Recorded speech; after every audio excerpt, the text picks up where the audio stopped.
पूर्णात् पूर्णमुदच्यते पूर्णस्य पूर्णमादाय पूर्णमेवावशिष्यते।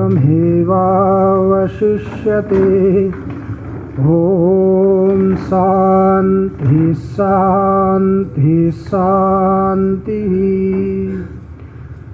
शङ्करं शङ्कराचार्यं केशवं वादरायणं सूत्रभाष्यकृतौ वन्दे भगवन्तौ पुनः पुनः। ईश्वरो गुरुरात्मेति मूर्तिभेदविभागिने व्योमवद्व्याप्तदेहाय दक्षिणामूर्तये नमः। ॐ शान्ति शान्ति शान्तिः। सच्चिदानंद भगवान को, सद्गुरुदेव भगवान को, राष्ट्रदेव पशुपतिनाथ को।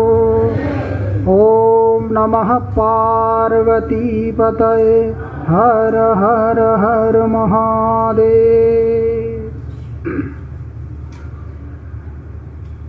संशयाविष्टचित्तास्तु तपस्तप्त्वा महत्तरम् अभिजग्मुर्विधातारं प्रष्टुं देवा मुनीश्वरः।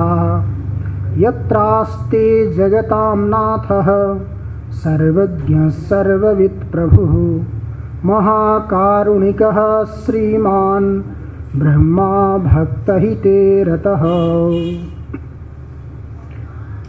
श्रुत संहिता अंतर्गत ब्रह्म गीता में अमीरू विचार करते छौं। यहाँ देवता र ब्रह्मा जी को संवाद चलते छ। देवताहरूले दीर्घकालसम्म तपस्या गरेर वेदार्थको चिन्तन गर्ने विचार गरे। दीर्घकाल तक तपस्या गरेर पनि देवताहरूले यथार्थ रूपमा वेदार्थको निर्णय गर्न असमर्थ भए। संशयाविष्ट चित्तास्तु, उनीहरूको चित्त संशयले आविष्ट भयो। निश्चय गर्न सकेनन् कि वेदार्थ के हो। इदमित्थम गरेर प्रतिपादन गर्न उनीहरू असमर्थ भए। असमर्थ भएपछि उनीहरूले निर्णय गरे कि हामीहरू कहाँ जाउँ। सबै बसेर विचार गरेर निर्णय गरेर ब्रह्मा जी कहाँ जाने उनीहरूले निर्णय गरे। किनकि कुनै पनि वस्तुको ज्ञान गर्नको लागि गुरुको आवश्यकता हुन्छ। गुरु पनि कस्तो हुनु पर्यो? समर्थ हुनु पर्यो, योग्य हुनु पर्यो। संसारमा गुरु मिले पनि सद्गुरु मिल्न अत्यन्त कठिन छ। त्यही भएर भगवान शंकराचार्यले भन्नुहुन्छ किम दुर्लभम सद्गुरुरस्ति लोके सत्संगतिर ब्रह्म विचारणा च त्यागो हि सर्वस्य शिवात्मबोध को दुर्जय सर्वजनैर मनोज। किम दुर्लभम सद्गुरु, सद्गुरुलाई प्राप्त गर्न अत्यन्त दुर्लभ छ, कठिन छ।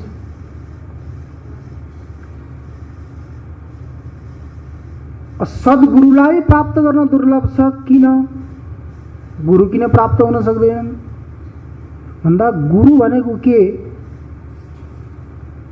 विशेष त गुरु गीतामा यो बताइएको छ गुकारः अन्धकारः स्यात् रुकारः तेज उच्यते तस्मात् गुरु इति प्रोक्त स्वयमेव स्वयंभुना।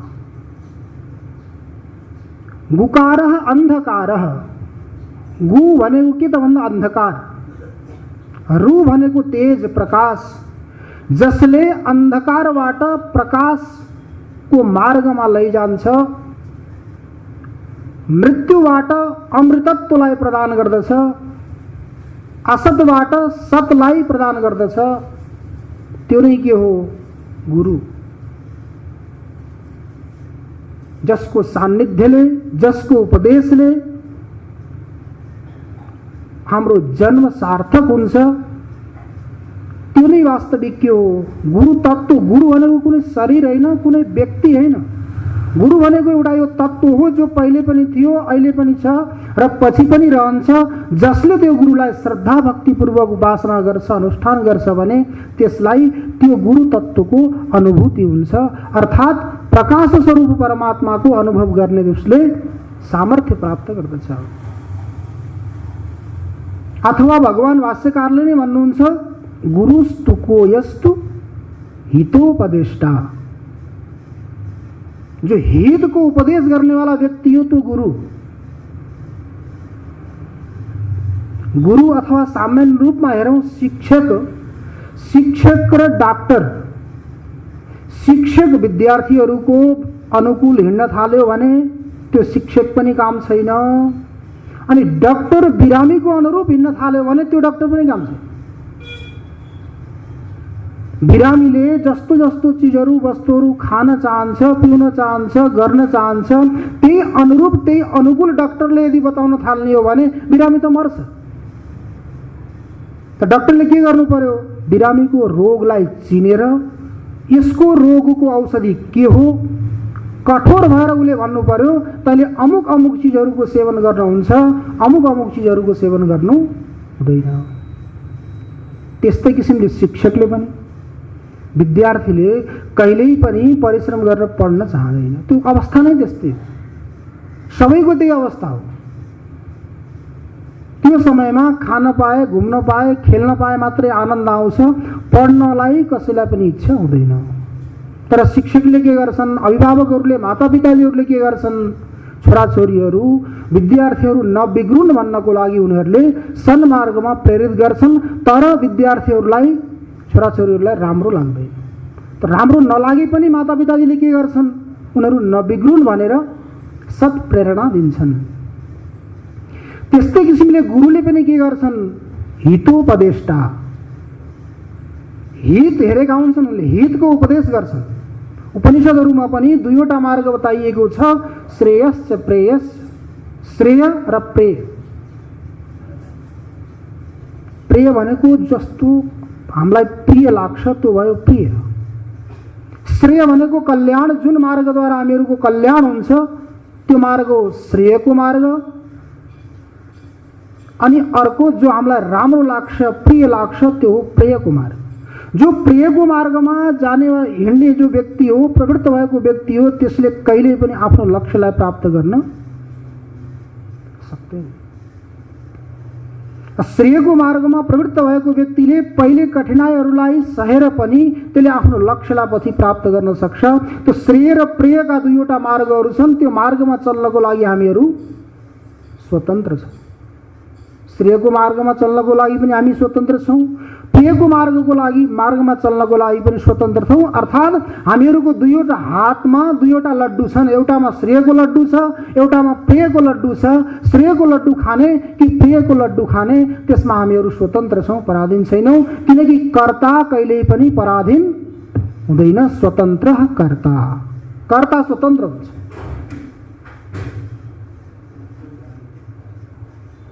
तर त्यो श्रेय र प्रेयको लड्डुलाई हामीले निश्चित गर्न नसकेर कुनै पनि लड्डुलाई खायौँ, यदि अहिले प्रिय लाग्छ त्यो लड्डु खायो भने हाम्रो के हुन्छ?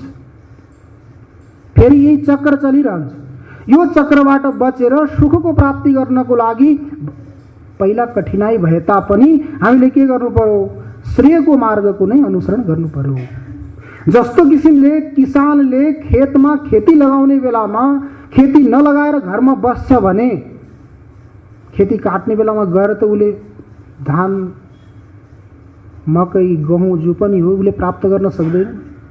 खेती लगाउने बेलामा परिश्रम गरेर उसले लगाउनु पर्यो। त्यस्तै किसिमले हामीहरू पनि सद्गुरुको प्रेरणाद्वारा श्रेयको मार्गमा प्रवृत्त भयौँ भने अनि बल्ल गएर हामीहरूले त्यो परम लक्ष्यलाई प्राप्त गर्न सक्छौँ, नभए हुन सक्दैन। किनकि रिट्ठाको फल रोपेर कहाँ मिल्दछ कागती। कागती खाने इच्छा भयो भने हामीले कागतीको नै बोट लगाउनु पर्छ। रिठाको बोट लगाएर कागती खाने इच्छा गऱ्यौँ भने त्यो कहिल्यै पनि सम्भव हुन सक्दैन। त्यो श्रेयको मार्गमा प्रवृत्त हुने व्यक्तिले फल पनि कस्तो खाने प्रयास गर्नु पर्यो, प्रयत्न गर्नु पर्यो कि म श्रेयको मार्गमा नै चलौँ। तर श्रेयको मार्गमा चल्दा धेरै बाधाहरू छन्, धेरै विघ्नहरू छन्। दुर्गम पथस्तत् कवयो वदन्ती। श्रेयको जो मार्ग छ अत्यन्त दुर्ग छ, कठिन छ। सुरस्य धारा निशिता दुरत्यया दुर्गम पथस्तत् कवयो वदन्ती। तलवारको धार माथिबाट चल्नु श्रेयको मार्गमा भनेको। काटिलो त्यो मार्ग छ, काँटै काँटाहरूले भरिएको छ, काँडै काँडाहरूले भरिएको छ। त्यो मार्गबाट चल्ने जसले प्रयास गर्न सक्दछ, साहस गर्न सक्दछ, त्यही व्यक्तिले त्यो श्रेयको फललाई, प्रयोजनलाई प्राप्त गर्न सक्छ। त्यही श्रेयको मार्गलाई बताउनेलाई को त भन्दा सद्गुरु। तो किम दुर्लभम सद गुरुरस्ति लोके। गुरु के छन् त भन्दा अत्यन्त दुर्लभ छन्। केवल गुरु मात्रै नभएर सत्संगति पनि अत्यन्त दुर्लभ छ। सत्संगति, कति मनुष्यहरू यस्ता छन् कि सत्संग भनेको के हो, आत्मा भनेको के हो, अनात्मा भनेको के हो थाहै छैन। केवल व्यवहार गरेर खाने र पिउनेदेखि अतिरिक्त कुनै पनि उनीहरूको लक्ष्य नै छैन।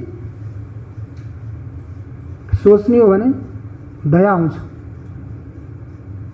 त्यो प्राणीलाई देख्दा, त्यस्ता व्यक्तिहरूलाई देख्दा आएर हामीहरूले यो जन्म सार्थक गर्नको लागि आएको, हामीहरूको के प्रयोजन हो भन्ने कुरो उनीहरूले सोचेकै हुँदैनन्। तिनीहरूले सत्संग र कुसंग भन्ने के हो कसरी थाहा पाउने त? त्यसकारण यो सत्संगको प्राप्ति पनि कई जन्मको पुण्यको प्रभावले, पुण्य पुञ्ज एकत्र भएर हामीहरूलाई मिल्छ। त्यसकारण सद्गुरु पनि के हुनुहुन्छ? अत्यन्त दुर्लभ। र सत्संगति पनि के छ? अत्यन्त दुर्लभ छ। सत्संगतिको साथ साथमा ब्रह्म विचारणा छ। ब्रह्म विचार, ब्रह्म तत्वको बारेमा विचार गर्नु। ब्रह्म तत्वको बारेमा विचार गर्ने कहिले पनि सोच्नै आउँदैन। कहीँ यदि चर्चा भएको छ भने हामीहरू के गर्छौँ? उठेर हिँड्छौँ। किन भन्दाखेरि सम्झिँदैन, बुझिँदैन भनेर उठेर हिँड्छौँ। यही त उपनिषदमा बताइएको छ, श्रवणायापि बहुभिर यो न लभ्य। त्यो आत्मतत्वलाई, ब्रह्मतत्वलाई श्रवण गर्ने व्यक्तिहरू प्राप्त गर्न अत्यन्त कठिन छ। अब आजभोलि हेरौँ त, कथा प्रवचनहरू धेरै ठाउँमा हुन्छन्, ठुला ठुला पण्डालहरू लागेका हुन्छन्। त्यहाँ कति हुन्छन् श्रोताहरू हेर्नु त? हजारौँको सङ्ख्यामा हुन्छ। त कथाको नाममा त्यहाँ के हुन्छ? केवल गाउने, बजाउने र नाच्ने। तिनी कथा गर्ने व्यक्तिहरूलाई पनि यदि भनौँ तिमीले न गाऊ, न बजाऊ, न नचाऊ, आधी घण्टासम्म केवल कथा गर शास्त्रको भन्ने भने तिनीहरू 5 मिनट पनि लगातार बोल्न सक्दैनन्। त्यस्ता कथाकारहरूले हजारौँ व्यक्तिको भिड जमाएर बसेका छन्। त्यहाँ ब्रह्मको चर्चा गर्यो भने कसले सुन्ने? त्यो सभामा गएर हेर्नुहोस्, त्यहाँ वृद्ध माताहरू पनि कसरी बस्नुभएको हुन्छ?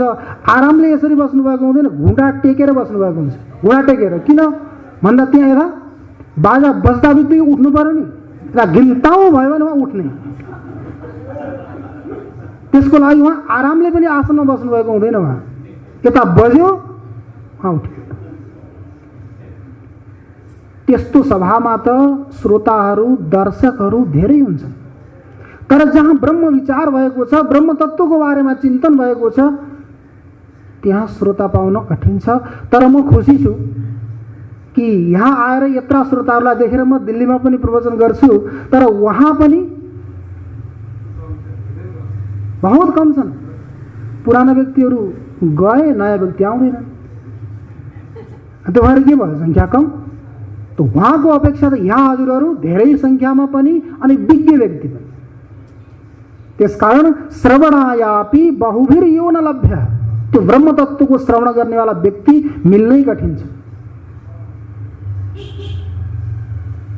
चर्चा सुरु भयो त निद्रा देवीले प्रवेश गर्छिन्।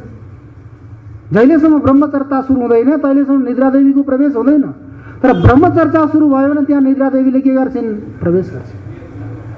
यो किन हुन्छ? जहिलेसम्म सम्झिँदैन नि, बुझिँदैन, तहिलेसम्म निद आउँछ। जब बुझ्न थालियो भने घन्टौं बिते पनि थाहै हुँदैन, आनन्द आउँछ। अझै सुन्न पाए हुन्थ्यो, अझै सुन्न पाए हुन्थ्यो, अझै सुन्न पाए हुन्थ्यो भन्ने आनन्द आउँछ। त्यो भएर हेर्नुहोस्, यो कथा श्रवण गर्ने बेलामा, ब्रह्म चर्चा गर्ने बेलामा चर्चा गर्दा श्रोता जो हो नि, श्रोता स्वतन्त्र हुन्छ, श्रोता स्वतन्त्र हुन्छ, वक्ता स्वतन्त्र हुँदैन। श्रोताले भावमा एकदम मस्त डुबेर भाव विभोर भएर उसले सुन्न सक्छ, तर वक्ता भाव विभोर भयो भने बोल्नै सक्दैन। त्यसकारण वक्ता बोल्नको लागि त्यो परमात्मा तत्त्वमा डुब्नको लागि स्वतन्त्र छैन, पराधीन छ। तर श्रोता के छ? स्वाधीन छ। तर सुनाउनको लागि पनि पहिला सुन्न त पर्यो नि। सुनाउनु भन्दा सुन्नु के हो श्रेष्ठ? पहिला श्रवणम तदनन्तरम कीर्तनम। पहिला श्रवण गरौँ, श्रवण गरिसकेपछि सुनेर त्यो तत्त्वलाई मनन गरेर निश्चित गरेर त्यसपछि बल्ल त्यो तत्त्वको बारेमा के गर्ने? कीर्तन गर्ने। तर कीर्तन गर्नको लागि व्यक्ति स्वतन्त्र हुँदैन। कीर्तन गर्न थाल्यो भने श्रवण गर्नको लागि व्यक्ति के हुन्छ? स्वतन्त्र हुन्छ। भाव विभोर भएर भन्न थाल्यो भने भावुक हुन्छ, गला अवरुद्ध हुन्छ, बोल्नै सक्दैन। तर श्रोता एकदम भाव विभोर भएर भावमा डुबेर उसले के गर्न सक्छ? सुन्न सक्छ। जो विज्ञ व्यक्ति हो त्यो ब्रह्मतत्त्वलाई श्रवण गर्यो भने पनि आनन्दको अनुभूति गर्छ। तर त्यो ब्रह्मतत्त्वलाई श्रवण गर्ने व्यक्ति नै के छन् त भन्दा दुर्लभ छन्। श्रवणायापि बहुभिर्यो न लभ्य शृण्वन्तोपि बहवो यन्न विद्युः। शृण्वन्तोपि बहवो यन्न विद्युः। ठिक छ, श्रवण त गर्छन्, श्रवण गरे तापनि बहवो बहुत व्यक्तिहरू यस्ता छन्, धेरै व्यक्तिहरू यस्ता छन् न विद्युः, त्यो तत्त्वलाई जान्न सक्दैनन्। किन जान्न सक्दैनन् भन्दा त्यो ब्रह्मतत्त्वको बारेमा यथार्थ रूपले प्रतिपादन गर्ने व्यक्ति नै आश्चर्य छ। आश्चर्य वक्ता कुशलो अनुष्टा। वक्ता नै आश्चर्य छ मतलब वक्ता नै मिल्दैनन्। पहिला यथार्थ रूपले बताउने कसले? पहिला त्यसले जसले यथार्थ रूपमा जानेको छ त्यही व्यक्तिले नै बताउन सक्छ। जसले यथार्थ रूपमा ज्ञान नै गरेको छैन त्यो व्यक्तिले बताउन थाल्यो भने कसरी बताउँछ त? जसलाई मार्गको ज्ञान नै छैन उसले बताउन थाल्यो भने के हुन्छ? हिँड्ने व्यक्ति भ्रममा पर्छ, बिचरा घुमिरहन्छ, यता भट्किरहन्छ, यता र उता। तो आश्चर्य वक्ता कुशलो अनुष्टा। वक्ता नै आश्चर्य छ भने ज्ञाता कस्तो पाइएला फेरि भन्नु त? बताउने वाला व्यक्ति नै आश्चर्य छ, दुर्लभ छ, तो ज्ञाता त्यो बताएको व्यक्तिले सुनेर सम्झिने वाला जो ज्ञाता हो त्यो पनि कस्तो छ? ज्ञाता पनि अत्यन्त दुर्लभ छ। अर्थात् बताउन के चाहेको छ श्रुतिले भन्दा ब्रह्मतत्व यस्तो दुर्गम छ, कठिन छ, सबै व्यक्तिहरूद्वारा त्यो अनुभवमा आउनेवाला छैन। तो सबै व्यक्तिद्वारा आउने छैन भन्दा सम्पूर्ण व्यक्तिद्वारा अनुभवमा कहिले पनि आउँदैन भन्ने कुरा होइन। तर जो व्यक्तिको अन्तःकरण संस्कृत छ, जसले श्रवण मनन निधिध्यासनद्वारा नित्य नैमित्तिक कर्महरूको अनुष्ठानद्वारा आफ्नो अन्तःकरणलाई शुद्ध पारेको छ, त्यो संस्कृत अन्तःकरणवाला व्यक्तिले बोध गर्न सक्छ। जसको अन्तःकरण संस्कृत छैन त्यो व्यक्तिले सुने तापनि बोध गर्न सक्दैन। किन भन्दा अधिकारी अनेक प्रकारका हुन्छन्। उत्तम अधिकारी, मध्यम अधिकारी, मन्द अधिकारी। जो उत्तम अधिकारी हो त्यो व्यक्तिले त के गर्छ? केवल सुन्यो भने त्यसले बोध गर्न पनि सक्छ, त्यसले अनुभव पनि गर्न सक्छ। तर मध्यम र मन्द अधिकारीले केवल श्रवण गरेर त्यसलाई बोध गर्न सक्दैनन्। त्यसलाई बोध गर्नको लागि के हुनु पर्यो? तत्पर हुनु पर्यो। सदा सर्वदा त्यसैमा लागिरहनु पर्यो। यस्तो चिन्तन हुनु पर्यो, यस्तो चिन्तन हुनु पर्यो कि मान्नुहोस् एकदम घनघोर निदमा कसैले उठायो भने पनि हजुरलाई त्यो बेलामा के हुनु पर्यो? केवल शिवोहम शिवोहम शिवोहमको नै वृत्ति सदा सर्वदा चलिरहेको हुनु पर्यो। जस्तो किसिमले श्वास अनवरत चलिरहन्छ, हाम्रो प्राणवायु अनवरत चलिरहन्छ, छोड्दैन, त्यस्तै किसिमले ब्रह्माकार वृत्ति, शिवाकार वृत्ति यदि अनवरत भइरह्यो भने त्यो व्यक्तिले बल्ल त्यो तत्त्वलाई अनुभव गर्न सक्छ। किनकि बीचमा कुनै विरोधी वृत्ति आयो भने तदाकाराकारित वृत्ति बन्दै बनेन। ब्रह्माकाराकारित वृत्ति कहिले हुन्छ? जहिले बीचमा ब्रह्माकाराकारित वृत्तिदेखि विपरीत अर्को कुनै वृत्ति आउँदैन। हामीले कुनै राम्रो दृश्य देखिरहेका छौँ, हेरिरहेका छौँ भने त्यो हेरिरहेको अवस्थामा बीचमा अवरुद्ध भयो भने कस्तो लाग्छ भन्नु त? कुनै राम्रो दृश्य देखिरहेका छौँ अथवा सुनिरहेका छौँ, सुन्दा सुन्दै केही गडबडी भयो, त्यो दृश्य काटियो, त्यो श्राव्य काटियो भने हामीलाई नराम्रो लाग्छ नि। अथवा त्यो छोडौँ, भोजन गर्दै गएका छौँ, भोजन गर्दा गर्दा खुब स्वाद लिएर भोजन गरेका छौँ, भोजन गर्दा गर्दै के भयो, दाँतमा ढुङ्गो लाग्यो, खट्ट भयो भने के हुन्छ, त्यो भोजनको जो स्वाद हो त्यो अलग हुन्छ, आउँदैन त्यो स्वाद। त्यस्तै किसिमले ब्रह्माकार आकारित वृत्ति सदा सर्वदा बनिरह्यो भने त्यो आनन्दको अनुभव गरेको व्यक्तिले बिचमा आएर यदि विषयाकार आकारित कोही वृत्ति बन्यो भने त्यसलाई के हुन्छ, छटपटी हुन्छ, बेचैनी हुन्छ, के कमी भयो, किन यस्तो हुँदैछ। त्यसकारण प्रयास हामीले सदा सर्वदा तत्पर भएर के गर्नु पर्यो कि अनवरत ब्रह्माकार आकारित वृत्ति नै बनिरहोस्, त अन्य बाह्य वृत्ति नआओस् भनेर हामीले प्रयास पनि गर्नु पर्यो। उत्तम अधिकारी बन्ने प्रयास गर्यो भने अधिकारी बन्नु आवश्यकता छ। यदि अधिकारी बन्यो भने गुरु खोज्नुपर्ने आवश्यकता छैन, गुरु घरमै आएर उपदेश दिनुहुन्छ। अधिकारी बन्नु पर्यो। जहिलेसम्म अधिकारी बनिँदैन तहिलेसम्म के हुन्छ, त्यो तत्त्वलाई सुने तापनि, देखे तापनि, अनुभव गरे तापनि त्यसको प्रभाव हामीहरूलाई पर्दैन। अमन्त्रम अक्षरम नास्ति, नास्ति मूलम अनौषधम, अयोग्य पुरुषो नास्ति, योजकस्तत्र दुर्लभ। संसारमा जति पनि अक्षरहरू छन् यी सम्पूर्ण अक्षरहरू के हुन्, मन्त्र हुन्। यस्तो कुनै अक्षर छैन जसले मन्त्रको प्रभाव नगरोस्। सबै अक्षरहरू, अक्षर भन्नु नै के हो, नक्षरति इति अक्षरम, जसको क्षर हुँदैन, नाश हुँदैन, विनाश हुँदैन, जसको विनाश हुँदैन त्यसको उत्पत्ति पनि हुँदैन, जसको उत्पत्ति हुँदैन त्यो के हो, नित्य हो। त्यो नित्य गुण हो, त्यो आत्मतत्व, ब्रह्मतत्व हो, शिवतत्व हो। त्यो शिवतत्व जो अक्षर हो त्यो सम्पूर्ण के हो, मन्त्र हो। अमन्त्रम अक्षरम नास्ति, यस्ता कुनै पनि अक्षर छैनन् जसमा मन्त्रको शक्ति नहोस्। मन्त्र भनेको मननात्रायते इति मन्त्र, मनन गर्नेवाला व्यक्तिलाई जसले रक्षा गर्छ त्यो के हो, मन्त्र। र सम्पूर्ण जति पनि अक्षरहरू छन् यी सम्पूर्ण अक्षर के हुन्, मन्त्र हुन्। कहिले जहिले यिन अक्षरहरूलाई हामीहरूले मन्त्रको रूपमा प्रयोग गर्यौँ भने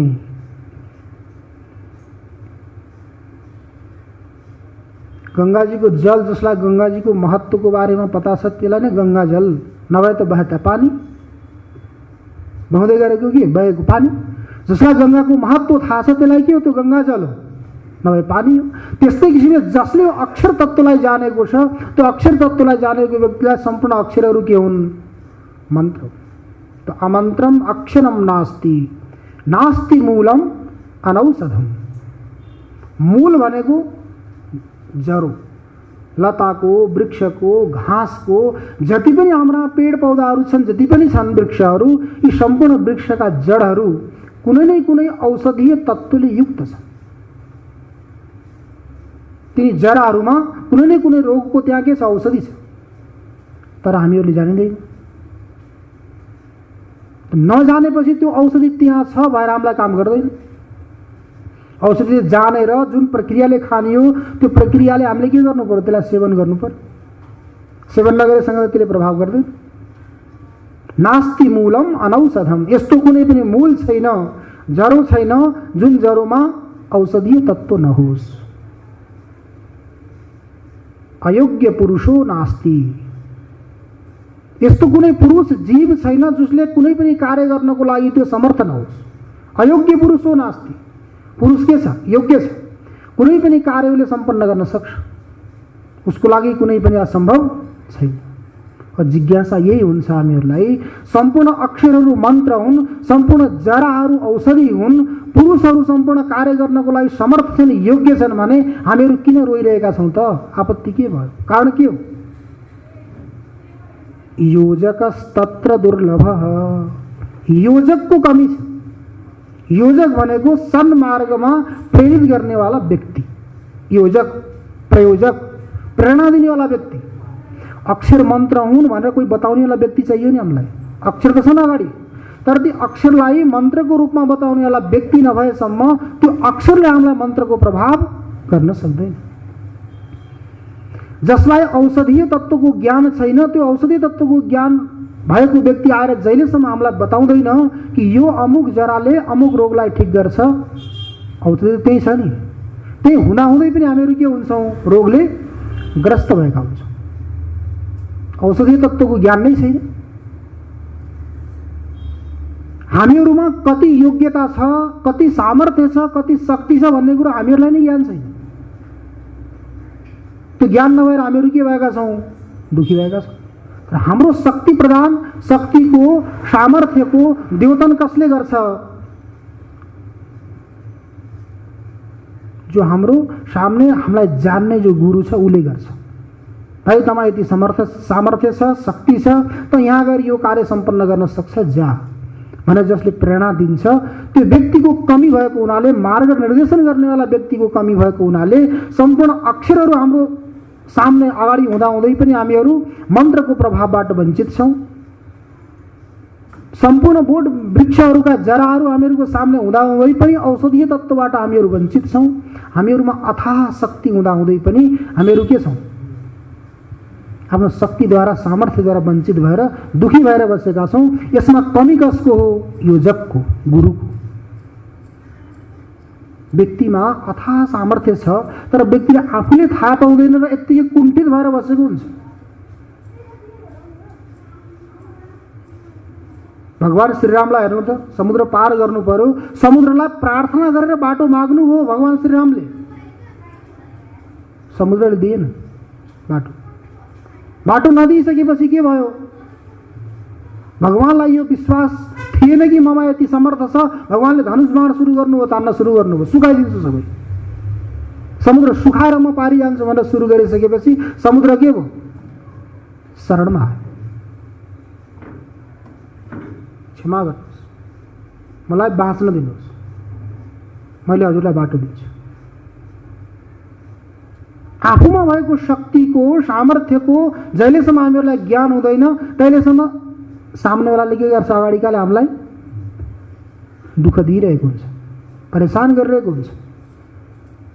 जहिले हाम्रोमा भएको शक्ति सामर्थ्यलाई देखायो भने उसले के गर्छ? भाग्छ, डर्छ, मभन्दा त धेरै बलवान रहेछ। त्यो शक्तिको प्रदर्शनी कसले गराउने त? भन्दा गुरु।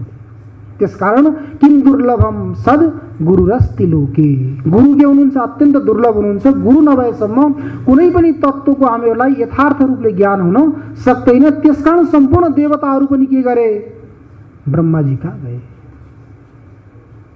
वेदार्थको निर्णय गर्नको लागि, उपनिषदहरूमा प्रतिपादित तत्त्वको निर्णय गर्नको लागि के हो त वेदार्थ वास्तवमा भनेर निर्णय गर्नको लागि सम्पूर्ण देवताहरू मिलेर कहाँ गए? ब्रह्माजी कहाँ गए। यत्रास्ते जगतां नाथः सर्वज्ञ सर्वविद प्रभु। जगतां नाथः, ब्रह्माजी के हो? जगतको नाथ, मालिक। विचार गरौँ, जसले सृष्टि गर्छ नि त्यही त मालिक हो। जसले उत्पन्न गर्यो त्यही मालिक हो। त उत्पन्न कसले गर्छ? जसलाई कार्यको लागि कुन कुन सामग्रीहरूको आवश्यकता छ, सामग्रीहरूको जो ज्ञाता हुन्छ त्यही व्यक्तिले उत्पन्न गर्न सक्छ। किनकि नियम छ, जानाति इच्छति यतते। कुनै पनि वस्तुको लागि पहिला के हुनु पर्यो? ज्ञान हुनु पर्यो। ज्ञान भइसकेपछि व्यक्तिमा के आउँछ? इच्छा उत्पन्न हुन्छ। इच्छा उत्पन्न भइसकेपछि बल्ल व्यक्ति कार्य गर्नको लागि प्रवृत्त हुन्छ। वस्तुको पहिला ज्ञान हुनु पर्यो। ब्रह्मगीता नामक कुनै पुस्तक छ भन्ने कुरो ज्ञान भयो। ज्ञान भइसकेपछि अन्तःकरणमा इच्छा जागृत भयो कि त्यो कस्तो छ भन्ने इच्छा भयो। इच्छा भइसकेपछि व्यक्तिको प्रवृत्त भयो कि कहाँ प्रवृत्ति भयो, कहाँ मिल्छ, त्यो कसरी उपलब्ध हुन्छ। त्यसको लागि पहिला ज्ञान, इच्छा, त्यसपछि गएर प्रवृत्ति। त्यसकारण कुनै पनि कार्यको कर्ता हुनको लागि सबैभन्दा पहिला सामग्रीको ज्ञान हुनु पर्यो। भोजन बनाउने व्यक्तिलाई भोजन बनाउनको लागि के सामग्री चाहिन्छन् भन्ने कुरो पहिला सामग्रीको ज्ञान हुनु पर्यो नि। जहिलेसम्म सामग्रीको ज्ञान हुँदैन तहिलेसम्म उसले भोजनको निर्माण गर्न सक्दैन। त्यसैलाई कर्ता भनिन्छ जसले उपादानको साक्षात्कार गरेको छ। उपादान गोचरा परोक्ष ज्ञान चिकीर्षा कृतिमत्वम कर्तृत्वम। ज्ञान पनि दुई प्रकारका हुन्छन्, परोक्ष ज्ञान अपरोक्ष ज्ञान। उपादानको कस्तो ज्ञान हुनु पर्यो? अपरोक्ष ज्ञान हुनु पर्यो। परोक्ष भनेको अप्रत्यक्ष, अपरोक्ष भनेको प्रत्यक्ष। उपादानको सामग्रीको जसलाई प्रत्यक्ष ज्ञान हुन सक्दैन जहिलेसम्म तहिलेसम्म त्यो व्यक्ति कर्ता हुन सक्दैन। सामान्य रूपमा मानौ जो कुम्भकार हो, घैँटो बनाउने व्यक्ति कुम्हाल, त्यसलाई घैँटो बनाउनको लागि के सामग्री चाहिन्छ भन्ने कुरो पहिला सामग्रीको ज्ञान हुनु पर्यो। सामग्री एकत्र गर्छ, त्यसपछि गएर बल्ल उसले घडा निर्माण गर्न सक्छ। त्यस्तै किसिमले जो पिण्डमा छ त्यही ब्रह्माण्डमा छ। त्यो पिण्ड बनाउनको लागि जस्तो किसिमले सामग्रीको ज्ञानको अपेक्षा छ, यो ब्रह्माण्ड बनाउनको लागि पनि सामग्रीको ज्ञानको अपेक्षा छ कि छैन? अपेक्षा छ।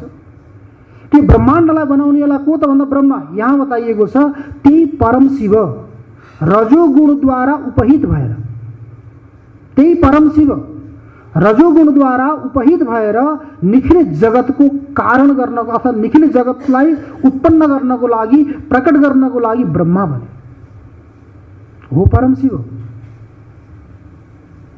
रजोगुणद्वारा उपहित भएर यो जगतलाई उत्पन्न गर्नको लागि, जगतलाई सर्जन गर्नको लागि, जगतको कर्ता बन्नको लागि के बन्यो? ब्रह्मा बन्यो। त्यही ब्रह्माले के गरे? जगतको उत्पत्ति पनि भयो अनि पालन पनि भयो, त्यो संहार पनि भयो। त्यो हुनको लागि पहिला के हुनु पर्यो? उपादानको अपरोक्ष ज्ञान हुनु पर्यो। उपादान कारण अनि निमित्त कारण। वेदान्त दर्शनमा दुईवटा, न्याय दर्शनमा जानुहुन्छ भने तीनवटा। उहाँ तीनवटा कारण मान्छन्। उपादान भनेको समवायी कारण, असमवायी कारण अनि निमित्त कारण। वेदान्त दर्शनमा उपादान कारण अनि निमित्त कारण। त्यो उपादान कारण भन्नु र समवायी कारण भन्नु एउटै हो। त्यो समवायी कारण र उपादान कारणमा सानो परिभाषा हेर्नुहोस्। जुन यस्तो कारणलाई उपादान कारण भनिन्छ जो नष्ट नभइकन कार्यको रूपमा परिवर्तित हुन्छ। नष्ट हुँदैन तर कार्यको रूपमा बदलिन्छ। माटो नाश त हुँदैन तर घटको रूपमा परिवर्तित हुन्छ। धागो नष्ट हुँदैन, नष्ट नभइकन कपडाको रूपमा परिवर्तित हुन्छ। त्यसकारण त्यो के हो? उपादान कारण। तर जो निमित्त कारण हो त्यो कार्यको रूपमा परिवर्तित हुँदैन, त्यो स्वतन्त्र भएर उसले कार्यलाई सम्पादन गर्छ। तो सबैभन्दा पहिला के हुनु पर्यो? उपादान गोचरा परोक्ष ज्ञान चिकित्सा कृतिमत्वम। उपादानको ज्ञान हुनु पर्यो। सामग्री के चाहिन्छ भन्ने कुरो पहिला ज्ञान भयो। अब जस्तो किसिमले घट कार्य हो, घटको कुनै न कुनै कर्ता छ। कर्ता नभइकन कहिले पनि कार्य सम्भव हुन सक्दैन। त्यस्तै किसिमले यो जगत पनि के हो? कार्य हो। यसको पनि कुनै न कुनै कर्ता हुनु पर्यो। तो घटको कर्ता कुम्भकार हो भने यो जगतको कर्ता को हो त? हामीहरू त हुन सक्दैन। हामीहरू अल्पज्ञ छौँ। अल्पज्ञ भएको हुनाले जगतको कर्ता बन्न सकिँदैन, किनकि हामीलाई जगतको उपादान कारणको ज्ञान छैन। तत्कर्तृत्वेन ईश्वर सिद्धि। यो जगतको पनि कुनै न कुनै कर्ता छ, किनभने यो कार्य हो। यत् यत् कार्यम भवति तत्तत् सकर्तृकम भवति। जो जो कार्य हुन्छन् ती कार्यहरू सम्पूर्ण सकर्तृक हुन्छन्, अर्थात् कर्ताले सहित हुन्छन्, कर्ताले युक्त हुन्छन्। कर्ता नभइकन कहिले पनि कार्य सम्भव हुन सक्दैन। यो ब्रह्माण्ड पनि के हो? कार्य हो। यसको पनि कुनै न कुनै कर्ता हुनु पर्यो। तो कर्ता को त भन्दा ब्रह्मा ईश्वर। तो उपादान, पहिला उपादानको ज्ञान, त्यो पनि कस्तो? अपरोक्ष ज्ञान। अब उपादानको सामग्रीको ज्ञान भएर मात्रै पनि हुँदैन। भोजन बनाउन सामग्रीको ज्ञान त छ। यति सामग्री भयो भने यति व्यक्तिलाई भोजन बन्न सक्छ। तर भोजन बनाउने व्यक्तिलाई इच्छै छैन। सामग्रीको ज्ञान मात्रै भएर काम बन्दैन नि, कर्ता बन्न सक्दैन। सामग्रीको ज्ञान भइसकेपछि व्यक्तिलाई के हुनु पर्यो? इच्छा पनि हुनु पर्यो। त्यही भएर उपनिषदमा आउँछ नि तद ऐक्षत। परमात्माले इच्छा गर्नु पर्यो। एकोहम बहुश्यामः। जस्तो किसिमले परमात्माले इच्छा गर्नुभयो त्यस्तै किसिमले यहाँ जीवले पनि के गर्छ? सामग्रीको ज्ञान भएर मात्रै हुँदैन, उसले कार्यलाई सम्पादन गर्ने इच्छा गर्छ। तो परमात्मालाई नि के हुनु पर्यो? इच्छा हुनु पर्यो। उपादान गोचरा परोक्ष ज्ञान चिकित्सा। चिकित्सा भनेको कर्तुम इच्छा, गर्ने इच्छा। यो कार्य मैले गरौँ भन्ने इच्छा हुनु पर्यो।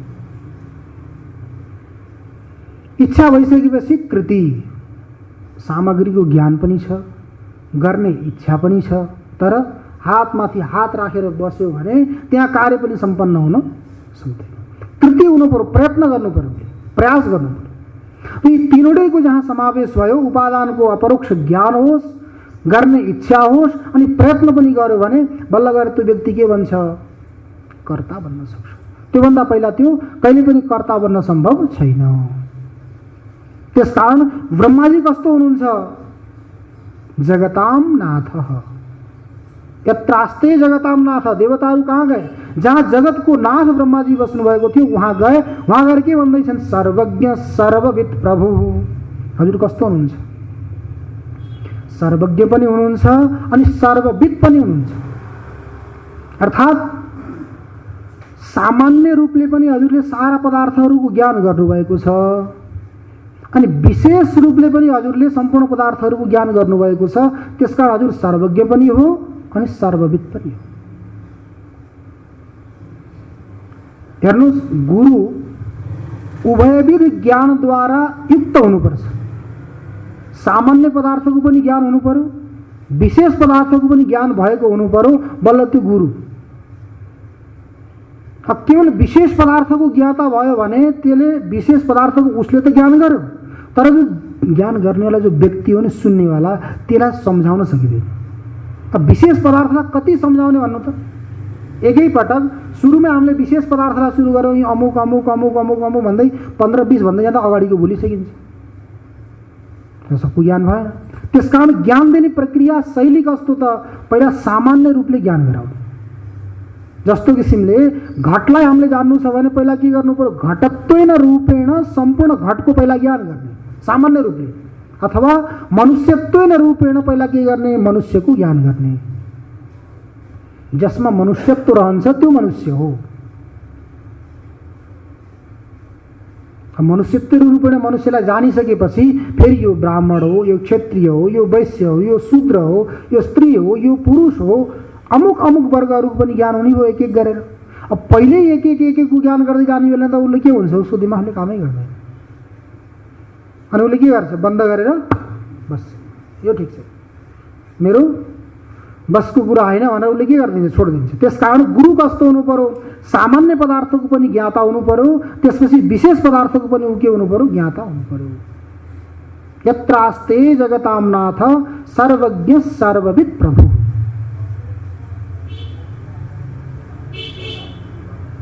महाकारुणिकः श्रीमान ब्रह्मा भक्त हि ते रतः।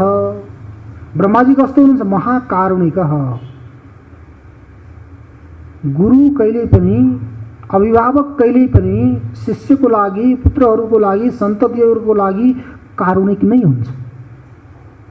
भले जस्तो दुष्टै होस् सन्तान। कुपुत्रो जायेत क्वचिदपि कुमाता न भवति। पुत्र कुपुत्र हुन्छ तर माता कहिले पनि कुमाता हुँदैन। मातालाई, पितालाई कहिले पनि आफ्नो पुत्रलाई नराम्रो होस् भन्ने कुरो उनीहरूले कहिले पनि सोच्दैनन्।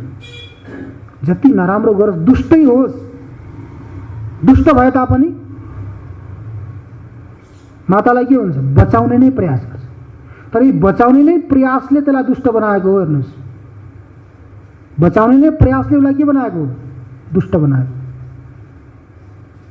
बालकलाई, सन्ततिलाई सज्जन बनाउनु र दुष्ट बनाउनुमा हात कसको हुन्छ? माता पिताकै, अभिभावकै त हुन्छ।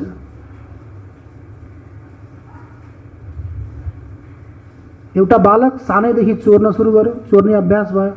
कहावत छ नि नेपालीमा, उखान छ, सियो चोर्नेले दरबार फोर्छ। सियो चोर्नेले दरबार फोर्छ भने चाहिँ सानैदेखि व्यक्तिको चोर्ने अभ्यास भयो भने बिस्तारै बिस्तारै बिस्तारै बिस्तारै बिस्तारै गएर त्यो के बन्छ? घनघोर चोर बन्छ, खुङखार चोर बन्छ। त्यस्तै एउटा बालकले के गर्न थाल्यो? चोरी गर्न थाल्यो। चोरी गर्दा माताहरूको के इच्छा हुन्छ? ठिकै छ, बालकहरू हुन्, केटारीहरू हुन्, केही खालान पिलान, केही छैन, ठिकै छ लया भनेर एक पटक छोडिदिनु भयो, दुई पटक छोडिदिनु भयो, तीन पटक छोडिदिनु भयो। छोडिदिँदा छोडिदिँदै उसलाई के भयो? अभ्यास भयो। अभ्यास भएपछि उसलाई लाग्यो यो त नित्य गर्नुपर्ने कर्म हो। उसलाई के बोध भयो? यो नित्य गर्नुपर्ने कर्म हो, मैले गरिरहेको छु। मलाई अभिभावकले मातापिताजीले केही पनि भन्नुभएको छैन, त्यो गर्दै गयो। सानसानो थियो, स्कुलमै पढ्थ्यो, घरमै थियो, जोड्दै गयो। त्यो अभ्यास बिस्तारै बिस्तारै बिस्तारै उसको बढ्दै गयो। बढ्दै गएपछि के भयो, उसको विवाह भयो, पत्नी आइन्। पत्नी आइसकेपछि फेरि उनका सन्ततिहरू भए। अब काम त केही गरेको छैन, पढ्ने बेला त उसले पढेन, घरबाट चोरी गर्थ्यो, गएर बाटोमा खायो पियो, स्कुलमा जाँदैन्थ्यो, बाटो गएर फर्केर आउँथ्यो। यसै गर्दै गर्दै त्यसको जीवन गयो। अब अलग अलग भएर बसे, उसको जिम्मेवारी आयो, यिनीहरूलाई पालन पोषण गर्नु पर्यो, कसरी गर्ने त भन्दा उसले चोरी गर्न थाल्यो। समुदाय बने, त्यसका सङ्घ बनेर समुदाय बनेर चोरी गर्न थाले। चोरी गर्दा गर्दा उनीहरू बिस्तारै बिस्तारै अब राजा कहाँ पुगे। राजा कहाँ विषयवस्तुहरू चोरी हुन लागे। राजाले के गरे, आफ्ना राजपुरुषहरूलाई पुलिसहरूलाई नियुक्त गरे, प्रहरीहरूलाई, कि तिमीहरूले हेर कि कसले चोरी गर्छ। अन्त चोर पक्रिए। चोर पक्रिसकेपछि अब तिनलाई के निर्णय गरियो त भन्दा राजाले फाँसी दिने भन्ने कुरो निर्णय गरे।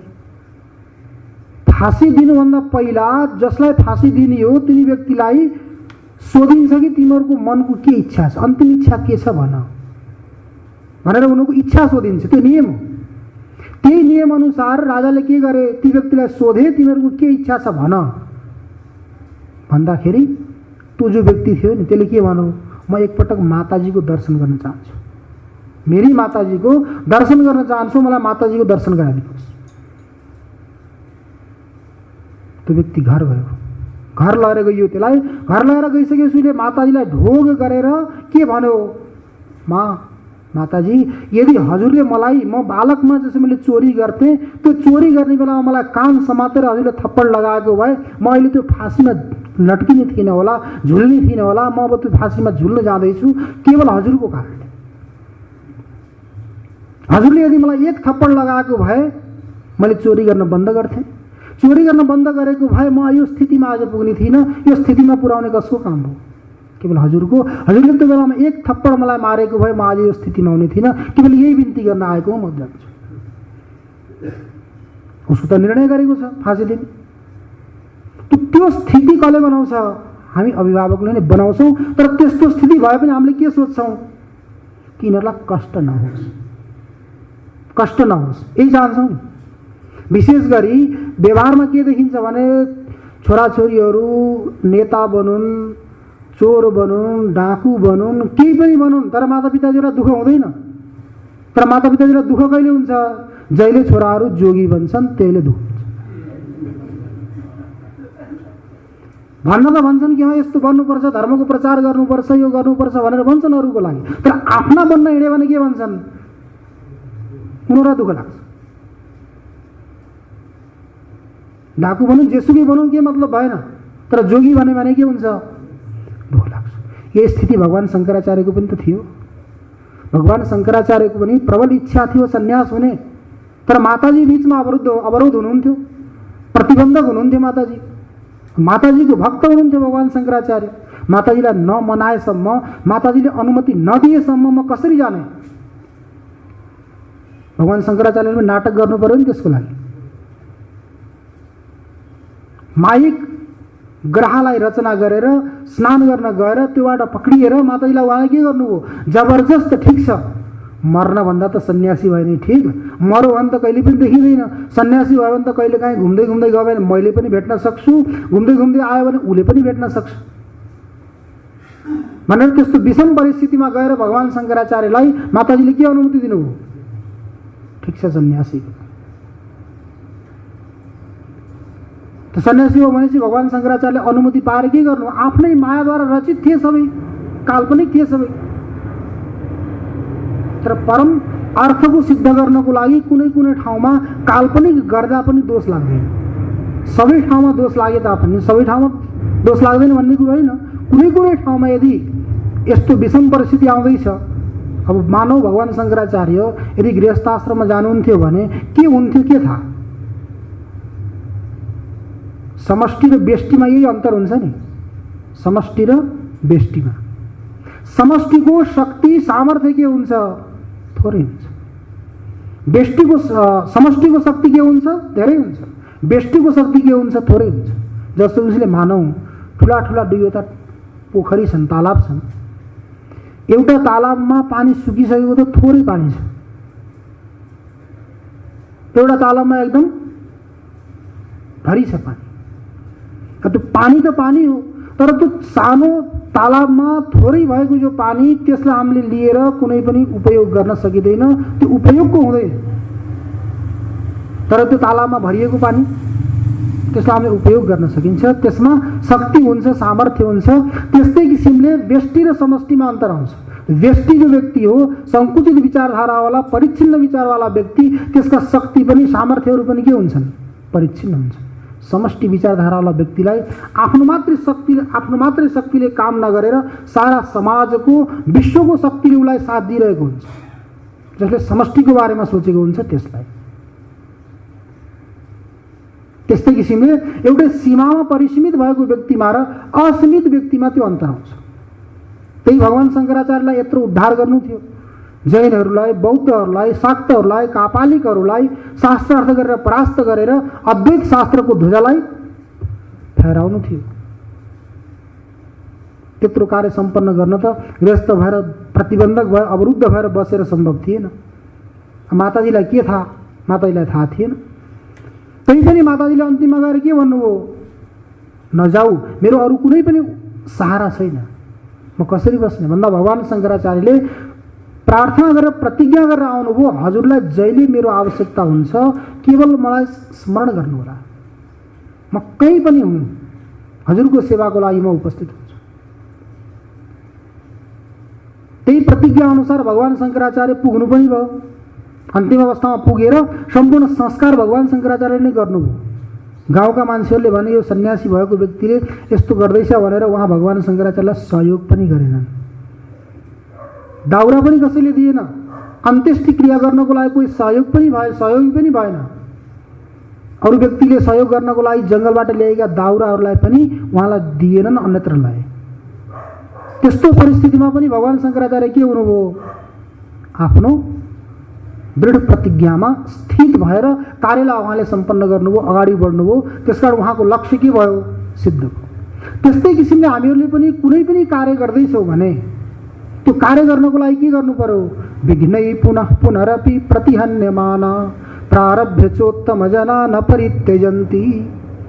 विघ्न अनेक प्रकारका आउँछन्। नियम छ श्रेयांसी बहुविघ्नानि। कुनै पनि श्रेय कार्य गर्न हामीले प्रारम्भ गर्छौँ भने त्यहाँ विघ्नहरू अनन्त आउँछन्। भगवानले परीक्षा गर्नको लागि पनि विघ्न दिनुहुन्छ। यो व्यक्तिले कुनै पनि कार्य सम्पन्न गर्दैछ, प्रवृत्त भएको छ भने मनले गर्दैछ कि देखाउनको लागि गर्दैछ भनेर परीक्षा दिनको लागि पनि विघ्नहरू आउँछ। जो व्यक्तिले देखाउनको लागि गरेको छ उसले त सानातिना विघ्नहरूलाई निमित्त बनाएर के भन्छ? अमुक विघ्नको कारणले मैले यो कार्य सम्पन्न गर्न सकिनँ, असमर्थ भएँ भनेर उसले के गर्छ? छोडिदिन्छ। जो व्यक्तिले भित्रबाट निर्णय गरेर मैले यो कार्य गर्ने हो भनेर दृढ निश्चय लिएर आएको छ भने त्यो व्यक्तिले विघ्नको प्रवाह नै गर्दैन। विघ्नै पुनः पुनरपि प्रतिहन्यमाना। विघ्न बार बार पुनः पुनः आए तापनि प्रारभ्य चोत्तम जनाः न परित्यजन्ति। कुनै पनि कार्य प्रारम्भ गर्नको लागि जो उत्तम जनहरूले प्रारम्भ गरेका छन् त्यसको कहिल्यै पनि उनीहरूले परित्याग गर्दैनन्। जस्तो उहाँ विघ्न आउँछन् त्यस्तै किसिमले यहाँ पनि त विघ्न आउँछन्। सत्सङ्ग गर्दा विघ्न आउँछन्, स्वाध्याय गर्दा विघ्न आउँछन्, पूजा पाठ गर्दा विघ्न आउँछन्, अनुष्ठान गर्दा विघ्न आउँछन्, अनेक प्रकारका विघ्नहरू आउँछन्। त्यो विघ्न आउँदा आउँदै पनि अनुकूल परिस्थितिमा त कसैले पनि गर्छ। प्रतिकूल परिस्थितिमा पनि हामीहरू अगाडि बढ्दै जाउँ तब हाम्रो के विशेषता हो? त्यसकारण अनुकूल र प्रतिकूल परिस्थिति त हामीले आफै निर्माण गर्ने हो। किन भन्दा जस्तो किसिमको दृष्टि हुन्छ त्यस्तै किसिमको सृष्टि हुन्छ। जस्तो हामीले देख्छौँ सृष्टि, हाम्रो दृष्टि छ हाम्रो, त्यस्तै किसिमको बाहिरको के हुन्छ? सृष्टि हुन्छ। हजुरहरूलाई ज्ञात नै होला, जब द्रोणाचार्यले पाण्डव र कौरवलाई उपदेश दिनुभयो, पढाउनुभयो, कौरव र पाण्डवहरूको शिक्षा पुरा भयो। शिक्षा पुरा भइसकेपछि दुर्योधनलाई बोलाएर भन्नुभयो, दुर्योधन तिमी सम्पूर्ण विश्वमा भ्रमण गर, भारतवर्षमा भ्रमण गर, यदि कहीँ साधु व्यक्ति भेटिन्छन् भने ल्याएर आऊ। दुर्योधन हिँड्यो साधु खोज्नको लागि, कहीँ पनि गयो, यत्र तत्र सर्वत्र भ्रमण गर्यो दुर्योधन, तर उसलाई कहीँ पनि साधु मिलेन। कहीँ पनि कुनै पनि मोडमा, कुनै पनि चौरामा दुर्योधन जान्छ, उसले के देख्छ? सबै ठाउँमा दुष्टै दुष्ट देख्छ। त्यहाँ गए पनि उसले सोध्छ यिनीहरूले केही कहीँ बदमासी गर्नको लागि, ढाका डाल्नको लागि विचार गर्दैछन् भन्ने कुरो सोध्छ। उता गयो भने त्यस्तै सोध्छ। जहाँ जहाँ जो जो व्यक्तिलाई देख्छ वहाँ उसको विचारमा के आउँछ? यी सम्पूर्ण दुष्टै हुन्। सारा विश्व ब्रह्माण्ड उसले घुम्यो तर कहीँ पनि उसलाई सज्जन मिलेन। थाक्यो घुम्दा घुम्दा, थाकेर ऊ के गर्यो? फर्केर गुरुकुलमा आयो। तो गुरुकुलमा आइसकेपछि उसले गुरुजीलाई के भन्यो? गुरुजी म सारा विश्व ब्रह्माण्ड घुमेँ, संसार भ्रमण गरेँ, तर मैले कहीँ पनि साधु भेटाएँ। ठिक छ बस। अब धर्मराज युधिष्ठिरलाई बोलाउनु भयो। तो धर्मराज युधिष्ठिरलाई बोलाएर भन्नुभयो तिमी सारा विश्व ब्रह्माण्डमा भारतवर्षमा भ्रमण गर, यदि कहीँ कोही दुष्ट मिल्छ भने त्यो दुष्टलाई समातेर मसँग ल्याएर। त्यस्तै किसिमले धर्मराज युधिष्ठिर पनि सर्वत्र भ्रमण गर्नुभयो। सबै ठाउँमा भ्रमण गर्दा गर्दा गर्दा गर्दा हेर्नुहुन्छ जहाँ गए पनि सज्जन, जहाँ गए पनि सज्जनै देखिन्छ। उहाँको दृष्टिमा कहीँ पनि दुष्ट त छँदै छैन, असज्जन छँदै छैन। दुष्टलाई खोज्ने प्रयास गर्दा पनि दुष्ट मिल्दैन। एउटा व्यक्ति घुमिरहेको छ उसलाई सज्जन मिल्दैन, अर्को व्यक्ति घुमिरहेको छ उसलाई दुष्ट मिल्दैन। धर्मराज युधिष्ठिर पनि थाकेर आउनुभयो।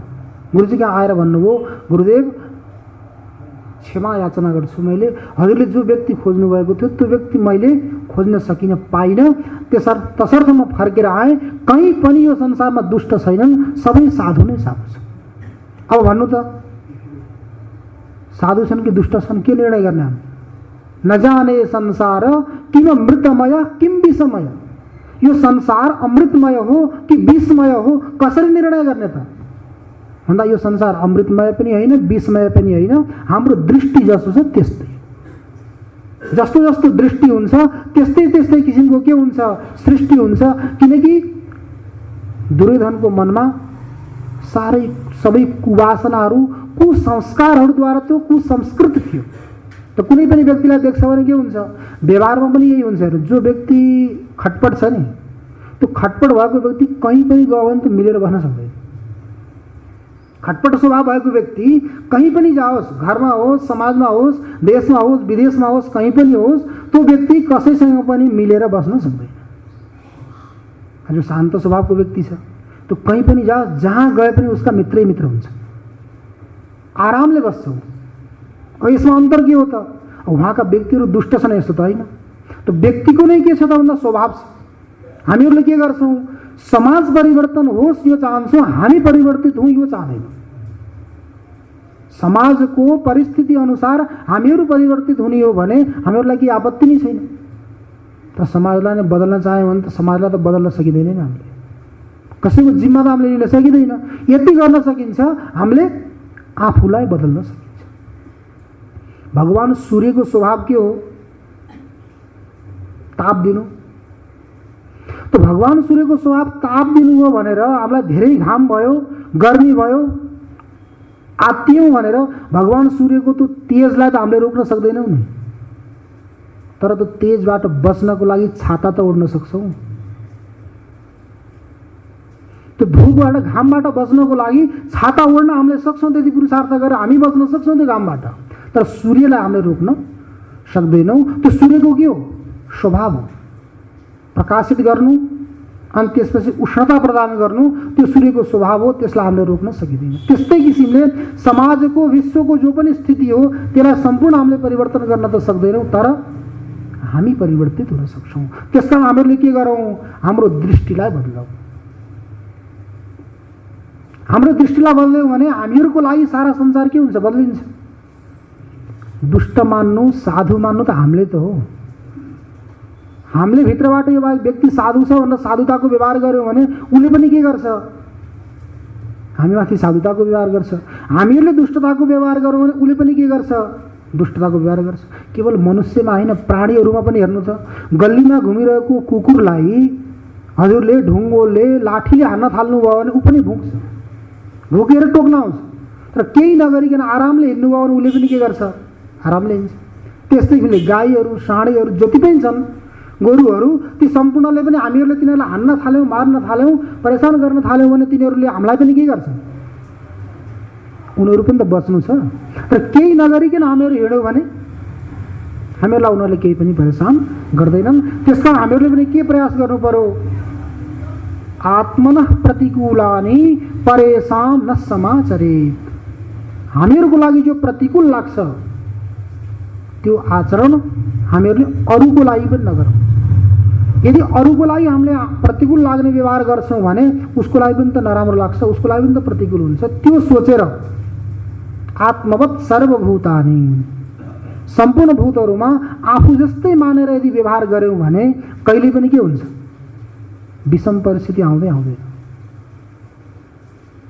मनुष्यले बरु उपकार गरेको भुल्न सक्ला, तर त्यो बोल्न नसक्ने जो प्राणी हो, जीव हो, मूक हो, उसले भुल्न सक्दैन। मनुष्यले भुल्न सक्छ तर उसले भुल्न सक्दैन।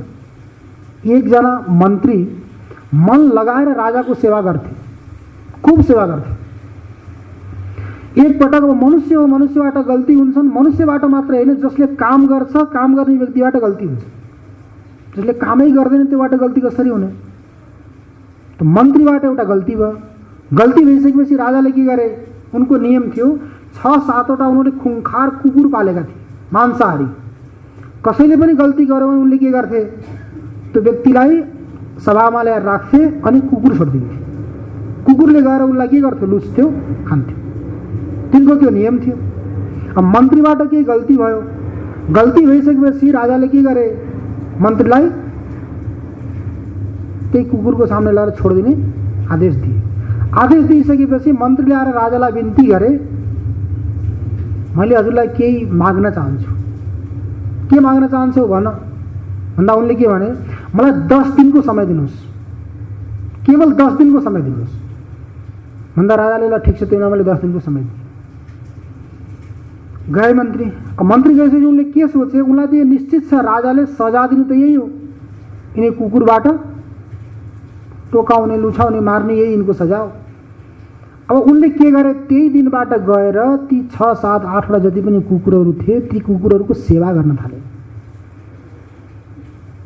ती कुकुरहरूको यति सेवा गर्न थाले, बिहानदेखि लिएर तिनलाई नुहाउने, खुवाउने, पिलाउने, घुमाउने, जति पनि काम हो सारा काम कसले सुरु गरे? मन्त्रीले सुरु गरे। 1 दिन भयो, 2 दिन भयो, 3 दिन भयो, यसै क्रमले 10 दिन बित्यो। और 10 दिन भइसकेपछि अब समय आयो। समय आएपछि मन्त्रीलाई बोलाइयो। मन्त्रीलाई बोलाइसकेपछि कुकुर ल्याइयो। र कुकुर ल्याएर के गरियो त भन्दा मन्त्रीको माथि छोडियो। छोडिसकेपछि कुकुरहरू दौडिँदै गए। कुकुरहरूले के गरे? राजाले बसेका थिए माथि सिंहासनमा, उनले सोचेका पनि थिएनन्, कल्पना पनि गरेका थिएनन् त्यस्तो कुरा कि कुकुरहरू यहाँ जाँदा बित्तिकै झम्टिन्छन्, मन्त्रीलाई तुरन्त खाएर खत्तम गर्छन् भन्ने सोचेका थिए। तर कुकुरहरू त के गरे? पुछार हल्लाउँदै गएर हात खुट्टा चाट्न थाले।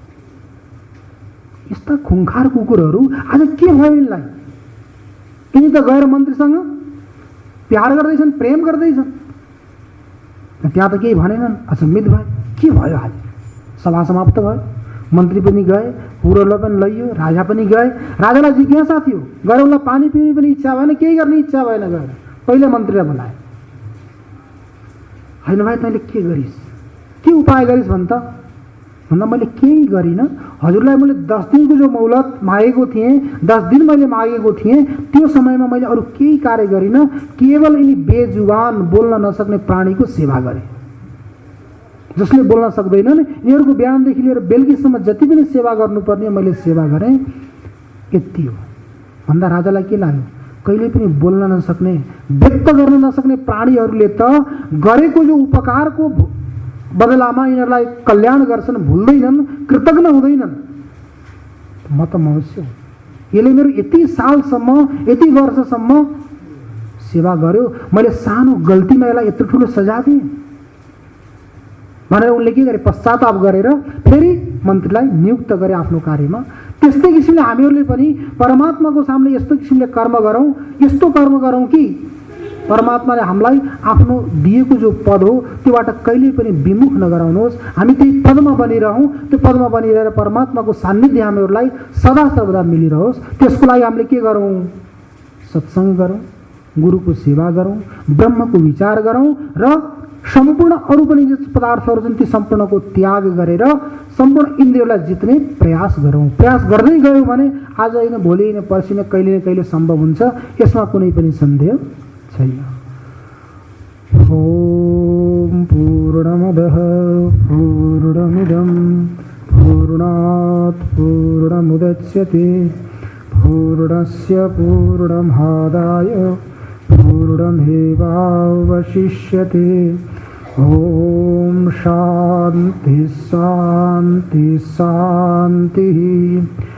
शंकरं शंकराचार्यं केशवं बादरायणं सूत्रभाष्यकृतौ वन्दे भगवन्तौ पुनः पुनः। ईश्वरो गुरुरात्मेति मूर्तिभेदविभागिने व्योमवद्व्याप्तदेहाय दक्षिणामूर्तये नमः। ओम शांति शांति शांतिः। सच्चिदानंद भगवान को, सद्गुरुदेव भगवान को, राष्ट्रदेव पशुपतिनाथ को, सत्संग परिवार को, संपूर्ण श्रोताहरूको, वैदिक सत्य सनातन धर्म को। ओम नमः पार्वती पतये। हर हर हर महादेव।